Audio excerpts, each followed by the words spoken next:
Bismillahirrahmanirrahim. Assalamualaikum warahmatullahi wabarakatuh. Alhamdulillahi rabbil alamin. Wal aqibatu lil muttaqin wa la udwana illa 'alal zalimin. Asyhadu an la ilaha illallah wahdahu la syarikalah wa asyhadu anna Muhammadan abduhu wa rasuluh. Allahumma salli wa sallim wa barik ala sayyidina Muhammad wa ala alihi wa sahbihi ajma'in wa ba'du. Wa qala al-musannifu rahimahullahu ta'ala wa nafa'ana Allahu bihi wa bi'ulumihi fid dharain amin. Telah berkata Imamul Allamah Abul Qasim Abdul Karim bin Hawazin Al-Qushairi, semoga Allah Ta'ala merahmatinya dan kita mendapat manfaat serta barakah ilmunya. Ahmad bin Khidruyah menuturkan, seorang laki-laki bertanya kepada Hatim Al-Asam rahimahullahu ta'ala, siapakah yang memberimu makan? Dia menjawab, walillahi khazainus samawati wal ard walakinnal munafiqina la yafqahun. Harta kekayaan langit dan bumi adalah milik Allah, tetapi orang-orang munafik tidak memahaminya.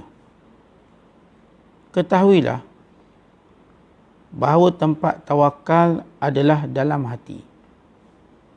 Perbuatan zahir tidak menanggalkan tawakal dalam hati, manakala si hamba telah yakin bahawa takdir datang dari Allah Ta'ala. Hingga jika sesuatu tidak tercapai, maka dia akan melihat ketentuan Allah di dalamnya, dan jika sesuatu dianugerahkan kepadanya, dia melihat pertolongan Allah di dalamnya. Diriwayatkan oleh Anas bin Malik bahawa seorang laki-laki datang kepada Rasulullah sallallahu alaihi wasallam dengan mengendarai unta, dan dia bertanya, wahai Rasulullah, haruskah saya biarkan sahaja unta saya lepas tanpa ditambatkan dan kemudian bertawakal saja kepada Allah? Beliau menjawab, tambatlah untamu dan sesudah itu bertawakallah. Ibrahim Al-Khawwas berpendapat, barang siapa yang benar-benar bertawakal kepada Allah dalam urusan dirinya sendiri, pasti juga akan bertawakal kepada Allah dalam urusan dengan orang lain. Bishr Al-Hafi mengkhabarkan, salah seorang sufi mengatakan, aku telah bertawakal kepada Allah Ta'ala, padahal dia berdusta kepada Allah Ta'ala. Seandainya dia bertawakal, tentu dia akan puas dengan apa pun yang diberikan Allah kepadanya. Yahya bin Mu'az ditanya, bilakah seorang dikatakan bertawakal? Dia menjawab, jika dia rela menerima Allah sebagai pelindungnya. Ibrahim Al-Khawwas menuturkan, ketika aku sedang melakukan perjalanan di padang pasir, sebuah suara memanggilku, dan seorang badui berjalan menghampiriku. Dia berkata kepadaku, wahai Ibrahim, di antara kami ada yang bertawakal pada Allah. Tinggallah bersama kami sampai keyakinanmu menjadi benar. Tidakkah engkau tahu bahawa harapanmu untuk sampai ke sebuah kota adalah demi memperolehi cita rasa makanan yang berbeza? Berhentilah mengharapkan kota-kota dan bertawakallah kepada Allah.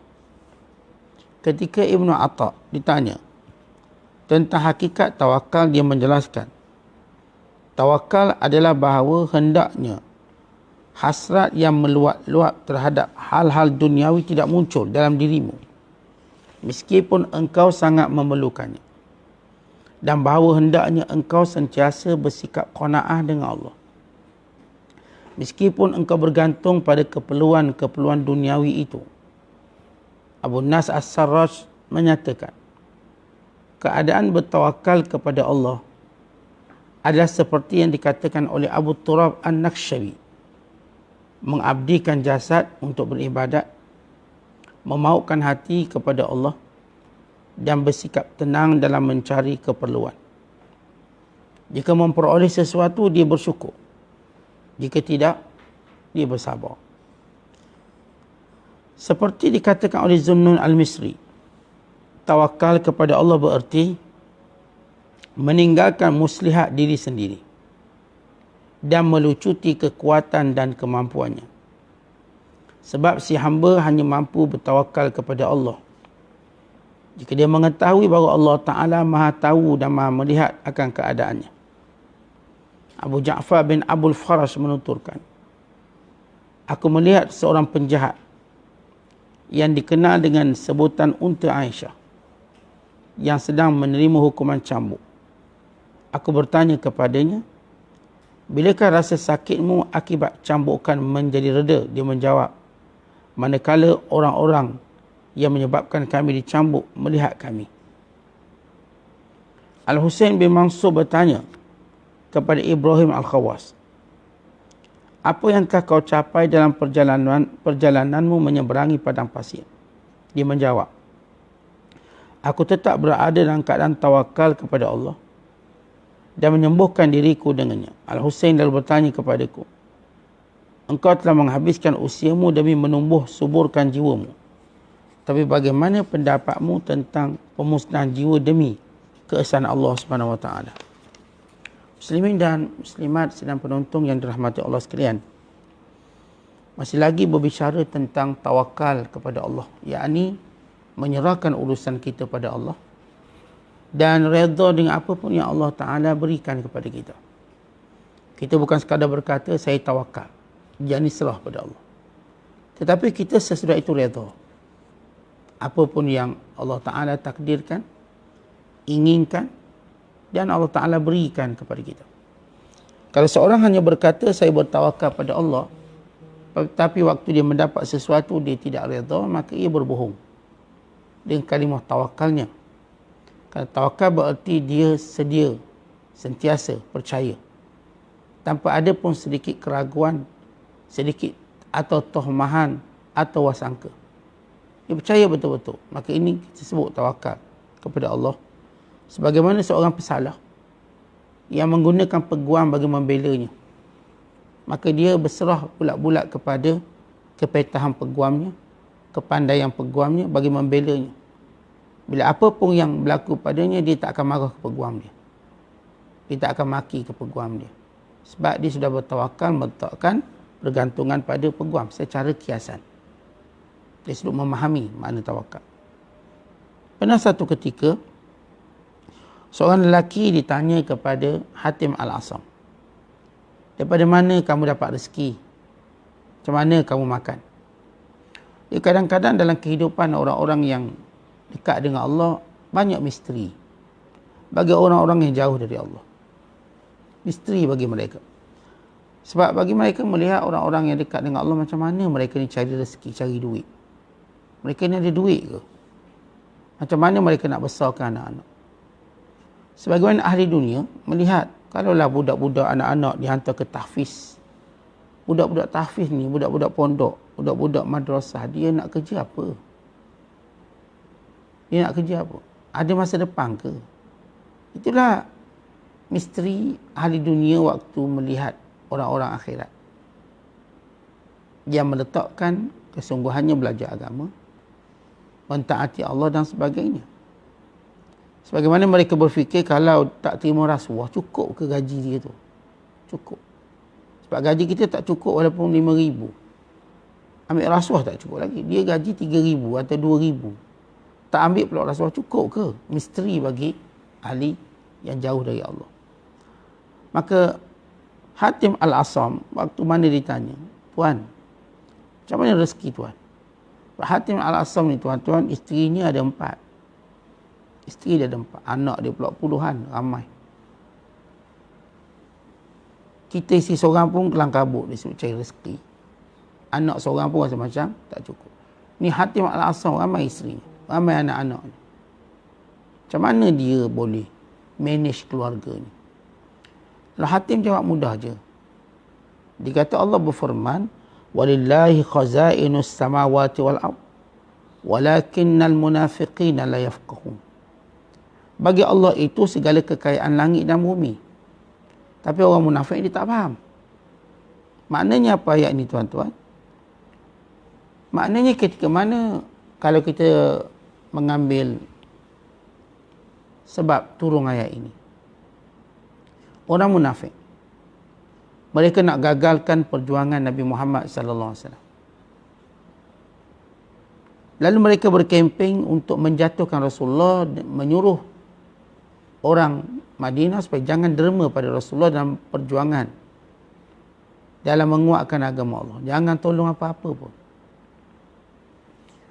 Dengan perkataan itu mereka menyangka bahawa Rasulullah SAW akan binasa.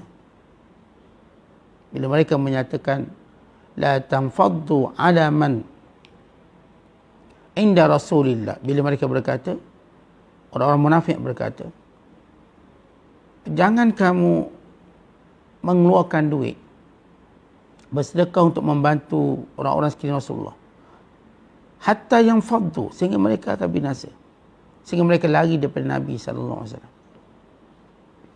Lalu Allah Taala jawab bila mereka berkata, humul ladzina yaquluna la tunfiqu ala man 'inda Rasulillah hatta yanfaddu walillahi khazainus samawati wal ard walakinnal munafiqina la yafqahun.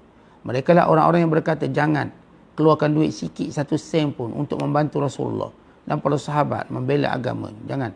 Hatta yang fadu, sehingga mereka melarikan diri meninggalkan Nabi SAW. Allah pun jawab, walillahi khazainus samawati wal ard. Bagi Allah itu segala khazanah kekayaan langit dan bumi. Allah miliki semua. Walakinnal munafiqin la yafqahun. Tapi munafik tak pandai, tak tahu. Mereka tak faham. Tuan-tuan, urusan rezeki Allah ni, kita mesti faham bahawa kita dapat rezeki bukan sebab kita ada sijil. Kita dapat rezeki bukan sebab kita lelaki. Kita dapat rezeki bukan sebab kita kuat. Kita ada rezeki bukan sebab kita bijak. Rezeki ialah urusan yang Allah janjikan pada semua makhluk. Hatta kita tengok orang bodoh, orang lembam, sebagai contoh. Orang yang Down syndrome, even orang gila, rezekinya juga ada. Mereka juga ada duit, ada harta, boleh makan, minum. Mereka juga membesar, subur. Artinya bukan persoalan perkara-perkara yang remeh-temeh yang kita bicarakan sebab dapat rezeki. Secara mutlak Allah bagi rezeki kepada seluruh hamba-hamba dan makhluknya. Kemudian kata Imam Abul Qasim lagi, tawakal itu dalam hati, tapi tidak menafikan perbuatan zahir. Dia memanglah amalan hati, tapi bukan menafikan perbuatan zahir. Mereka ini, kata Imam Abul Qasim Al-Qushairi, melihat segala ketentuan, segala takdir itu datang dari Allah. Melihat segala anugerah itu yang mereka perolehi, walau zahirnya daripada usaha mereka, mereka tahu ini pertolongan Allah. Mereka tahu ini keizinan Allah. Sebab itu kata Imam Ghazali dalam kitab Ihya, siapa yang tak faham dua kalimah ini, dia tak akan faham makna tawakal. Jadi tak akan bertawakal. Apa dia? Kalimah pertama ialah la ilaha illallah. Kalimah yang kedua ialah la haula wala quwwata illa billah. La ilaha illallah, tak ada Tuhan, tempat bergantung, tempat berserah, tempat berharap, melainkan Allah je. Meletakkan tauhid cuma pada Allah, keesaan. Kalimah kedua, la haula wala quwwata illa billah. Kita tak ada daya, tak ada kekuatan, tak ada hela, tak ada apa pun, melainkan semuanya datang dari Allah. Orang yang faham dua kalimah ini, maka kita tahu dia bertawakal pada Allah. Tak faham, dia tak akan bertawakal. Dalam satu hadis, bila seorang badui datang menemui Nabi SAW, lalu dia berkata, wahai Rasulullah, kita nak ikat ke lepas itu je dan kita tawakal? Nabi kata, aqilha wa tawakkal ala Allah. Ikat dulu. Ikat. Kemudian tawakal pada Allah. Maknanya, baginda sallallahu alaihi wasallam ajar kepada umat manusia. Tawakal bukan maknanya goyang kaki. Tawakal bukan maknanya melahirkan kelompok umat yang pemalas. Umat yang tidak mau berusaha. Bukan. Tawakal melahirkan umat yang paling kuat berusaha. Tetapi pergantungannya kepada Allah. Lihat tawakal Rasulullah dalam dakwahnya. Nabi berusaha berdakwah setiap rumah ke rumah, pintu ke pintu, pasar ke pasar. Hati Rasulullah bertawakal padanya. Lihat pada sahabat yang berhijrah, yang berjuang bersama Nabi sallallahu alaihi wasallam. Hati mereka bertawakal pada Allah. Usaha mereka luar biasa. Lihatlah perang Badar, perang Uhud. Jadi, bukanlah kesufian sebenar seorang berkata tawakal dengan makna goyang kaki. Tak nak buat apa-apa. Tidak mau bekerja. Sedangkan para Nabi pun bekerja. Jadi, tawakal ini amalan hati. Sama sebagaimana kita solat. Solat, niat itu dalam hati. Tapi sebab niat tadi dah terjadinya sebuah pergerakan. Bukan niat semayang, lepas tu tak buat apa-apa. Kita semayang niat je. Tidak begitu. Niat, maka seluruh anggota badan menggerakkan sehingga sempurna solat. Ibrahim bin Khawas berkata, siapa yang benar-benar bertawakal pada Allah tentang urusan dirinya, maka demikian dia bertawakal pada Allah tentang urusan dia bersama orang lain. Ni kalau dirinya, apa pun berlaku pada saya serah, saya redha, saya pasrah. Waktu mana dia bermuamalah dengan orang lain, kalimah itu juga. Kalau pun orang tu ada pangkat di jawatan, dia tak rasa, dengan sebab pangkat jawatan saya dapat benda ni. Allah juga. Kalau pun orang tu lemah, tak ada apa-apa, dia tetap melihat Allah juga. Akhirnya orang tawakal. Sebab itu sebagaimana saya katakan tadi, seorang yang cuma berkata secara mulut, saya bertawakal pada Allah, tapi tak puas hati dengan apa yang dia dapat, dia tidak bertawakal. Dia bisnes. Orang kata, ni bisnes tempat macam ni, ada orang ke? Tempat macam ni, lokasi ni tak berapa bagus. Saya tawakal pada Allah, ini usaha saya. Lalu kalau dia dapat rezeki banyak ke sikit, dia redha. Itu betul tawakal. Dia pergi ke laut, bawa pukat, bawa jorang, bawa mata kain, carikan. Maka orang kata, gimana? Ke laut. Agak-agak dapat ikan tak? Saya tawakal je pada Allah. Tawakal pada Allah. Keluar je dulu tawakal. Tiba-tiba dia tak dapat ikan hari tu. Dia tetap ceria, dia tetap redha, maka benar tawakal dia. Kalau dia balik tak dapat ikan, dia marah-marah, tak puas hati, maknanya bohonglah ucapan tawakal pada permulaan. Sebab itu tuan-tuan, tawakal ini dia ada 3 keadaan. Secara kiasan dengan perbuatan kita dengan manusia. Tawakal pertama yang paling rendah sekali, seorang yang percaya kepada wakil dia. Seorang percaya pada wakil. Artinya kita, tuan-tuan tak reti nak beli kereta, kita pun wakil seorang yang pandai dalam bab urusan jual beli kereta. Percaya kat dia. Ini tahap pertama kita, kedudukan tawakal pada Allah. Tahap yang kedua ialah, seperti seorang bayi yang cuma percaya mak dia je. Anak kecil. Dia kalau dengan orang lain dia menangis. Dengan mak dia je tenang. Peluk mak dia. Orang lain datang nak ambil dia mula takut. Dia mula gerung. Tapi dengan mak dia, dia tenang.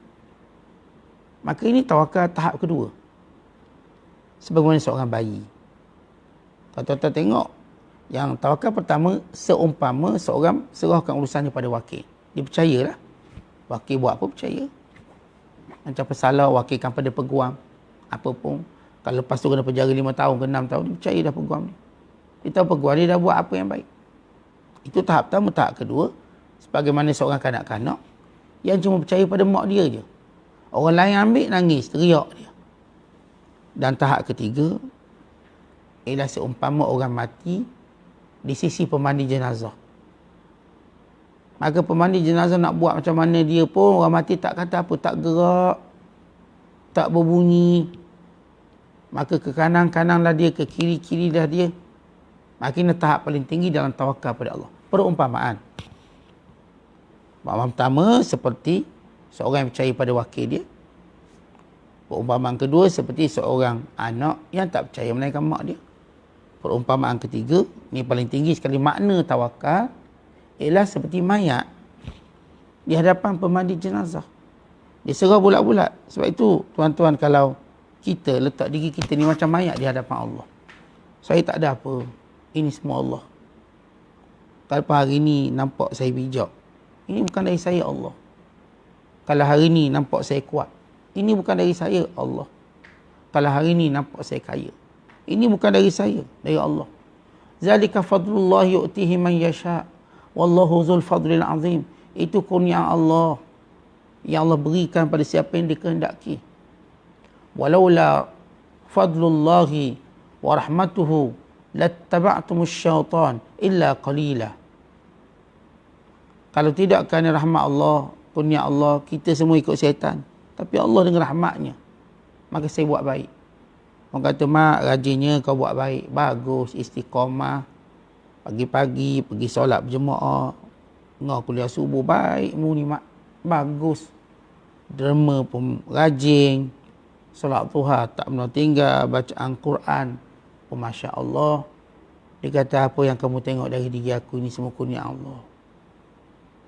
Bukan daripada aku, Allah. Ini orang tawakal. Orang tawakal dia tak bercakap tulang pak kerak dia tak bercakap tentang tenaga dia. Dia bercakap tentang ini kurniaan Allah. Jadi hebat tuan-tuan orang tawakal. Waktu berbicara dengan orang, nampak rasa rendah diri dia.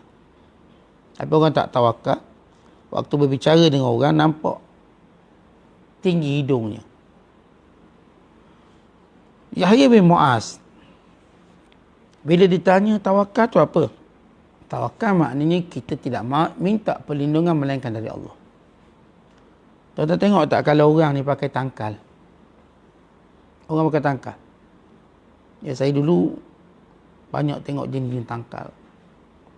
Waktu saya terlibat dengan merawat orang-orang yang menggunakan tangkal ini. Orang yang pakai tangkal, tuan-tuan, dia duk percaya semua tangkal tu. Percaya. Bila saya ubat seorang hamba Allah, saya tengok anak dia. Kenapa anak awak ni pakai gelang, benang? Ini tangkal. Untuk melindungi anak saya kata tak boleh lah, buang lah. Kita serah pada Allah. Tak boleh Ustaz, tak boleh. Nanti anak saya lemah, sekian-sekian. Dia percaya sungguh. Dia, kalau kita merasakan ada yang melindungi kita selain Allah, kita tidak tawakal. Yang melindungi kita sebenar-benar Allah. Allah je. Dalam apa juga keadaan kita. Sebab itu kata Yahya bin Mu'az, yang yakin Allah melindunginya, maka itulah tawakal. Tapi tak yakin, rasa macam tangkal, rasa macam ilmu persilatan dia, rasa macam orang ramai yang kenal dia akan lindungi dia. Bukan Allah yang akan lindungi kita. Kisah Ibrahim Khawas. Kata Ibrahim Khawas, tengah aku berjalan kat padang pasir, merentas padang pasir nak ke bandar, tiba seorang badui panggil aku.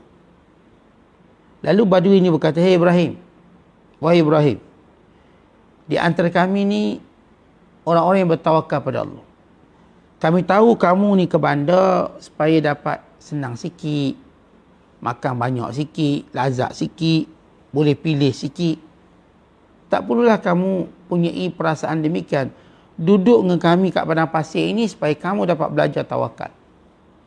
Tuan-tuan sekalian, kita kalau tengok dari sudut ikhtiar hidup, anak-anak kita, tuan-tuan sekalian, jangan duk ajar untuk dimewahkan dia. Kenapa?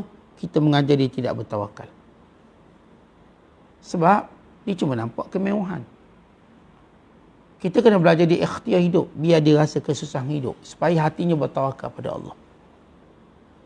Sebab itu kita lihat dalam tradisi orang Arab jahiliah yang dipuji. Mereka duduk kat bandar Mekah, bila lahir anak, mereka akan hantar ke kampung-kampung. Hatta Nabi kita SAW, bila dilahirkan sahaja, terus diambil oleh Halimatus Sa'diyah, bawa pulang ke Bani Sa'ad. Duduk di perkampungan. Walau Rasulullah ni keluarga bangsawan, keluarga orang kaya. Keluarga orang senang, orang berada. Orang yang disayangi oleh penduduk Mekah. Tapi baginda SAW dihantar ke kampung. Untuk apa dihantar ke kampung? Supaya lasak, kuat. Tahu ikhtiar hidup. Belajar susah hidup. Sebenarnya semua ini mengajar kita tawakal. Anak-anak kita tuan-tuan, kita ajar bagi duit. Dia tak nampak tawakal. Ajar dia cari duit. Bila ajar dia cari duit, dia mula marah, ya Allah tolonglah aku, biarlah laku barang ni. Minta habislah barang ni. Tawakal itu dia dididik dengan cara berdikari dan hidup susah. Kita tak diajar mudah. Sebab itu bila Ibrahim Khawas diajar oleh Badui, duduk kat padang pasir. Biar kamu rasa susah hidup, kamu akan rasa tawakalnya. Sebab itu tuan-tuan sekalian, kenapa orang yang bekerja sendiri ni lebih baik? Disebut dalam hadis Nabi SAW, bila Rasulullah ditanya, ya Rasulullah, ma atyabul kasb? Apakah dia usaha yang paling baik? Pekerjaan paling baik. Kata baginda SAW, amalur rajul biyadihi. Seorang bekerja sendiri. Baik, kita tak katalah yang kerja dengan orang tu tak baik. Baik juga, baik. Tapi kalau nak banding, mana lebih baik? Orang kerja sendiri, apa cerita orang kerja sendiri? Tuan-tuan, tawakal dia kuat. Dia berkebun, katakan tanam pokok ni babi datang serang. Monyet datang rosakkan. Maka dia buat lagi. Hati, ya Allah, lindungilah tanam-tanamanku daripada serangan perosak ini. Maka dia ada tawakal yang kuat. Yang kerja sendiri pagi-pagi ataupun pagi-pagi buka meja, jual sarapan. Ya Allah, hari ini biarlah pelanggan-pelanggan nampak. Mengharapkan Allah doa, mudah-mudahan murah rezeki hari ini. Yang ke laut, doa Allah, hari ini biarlah tangkapan banyak. Yang mana kerja sendiri, tuan-tuan lihat bagaimana dia letakkan pergantungan lebih tinggi pada Allah. Sebab itulah yang menjadikan manusia ini, bila melatih diri begitu, maka dia akan mencapai tawakal kepada Allah. Tawakal ni bukan cerita kita cuma faham. Kita juga berusaha untuk tawakal kepada Allah. Jadi kalau tuan-tuan tengok dengan dalam pekerjaan sendiri, di situ ada pintu-pintu tawakal yang banyak. Pintu tawakal yang banyak. Tapi kadang-kadang kerja sendiri bila untung pula, mula nampak, sebab saya hebat lah tu, saya tahu lubuk ikan tu dapat ikan banyak, sebab itu, sebab ini, itu pun bahaya. Apapun kita nak konsisten dengan nilai tawakal kita pada Allah Ta'ala. Kata Ibn Atta tentang hakikat tawakal pada Allah, dia kata tawakal pada Allah, kamu tak ada keinginan melampau-lampau untuk duniawi kamu walaupun kamu perlukan. Bukan kamu bersikap qanaah dengan apa pun yang Allah Ta'ala berikan dan kamu rasa cukup. Maknanya tuan-tuan, bila sebut je tawakal, memang dalam hati manusia ini, kita dalam bab-bab duniawi ni, meluat-luat nak. Meluat-luat nak. Seorang bila mana dia cuma berkenan dengan seorang tu je. Baik lelaki, baik perempuan. Dia meluat-luat, biarlah dia dapat perempuan ni. Biarlah dia dapat lelaki ni jadi suami dia. Dia meluat-meluat tadilah tuan-tuan, dia jadi gila bayang. Setengahnya pakai bomo. Setengahnya guna macam-macam cara lah. Tapi kalau dia mempraktikkan tawakal, tak apalah. Kalau dia jodoh akulah. Kalau bukan jodoh, tak ada masalah, redha. Kita tuan-tuan temuduga ni, nak sangat kerja ni. Dengarnya gajinya lumayan. Keistimewaan, kemudahan banyak. Membuat-buat keinginan kita. Itu yang buat cara mana pun biar dapat. Tapi orang tawakal tak gini. Benda-benda duniawi ni kalau ada bahagian saya ada. Apa yang Allah bagi saya cukup. Kerana manusia bila mana membuat-buat keinginan pada duniawi, dia akan buat dengan cara yang boleh merosakkan agama dia. Lalai dia daripada Allah. Bahkan dia mungkin melakukan yang haram untuk mendapat benda tu. Bahkan dia mungkin bermusuhan dengan orang-orang yang memperolehinya. Dia bersaing dengan persaingan tidak sihat. Banyaklah benda-benda yang kita katakan negatif. Bila mana seorang nak sangat benda duniawi. Nak sangat. Luar biasa. Jadi kita tuan-tuan, benda-benda dunia, kita nak. Bukan tak nak. Sebab itu Allah jadikan manusia khalifah tamu ke bumi. Dia nak isteri, dia nak rumah, dia nak kerja, dia nak segala perkara yang menyenangkan dia. Tapi keinginan kita biarlah dibatasi dengan tawakal pada Allah. Kalau ada, adalah. Tak ada, tak apa. Kita nak anak sebagai contoh.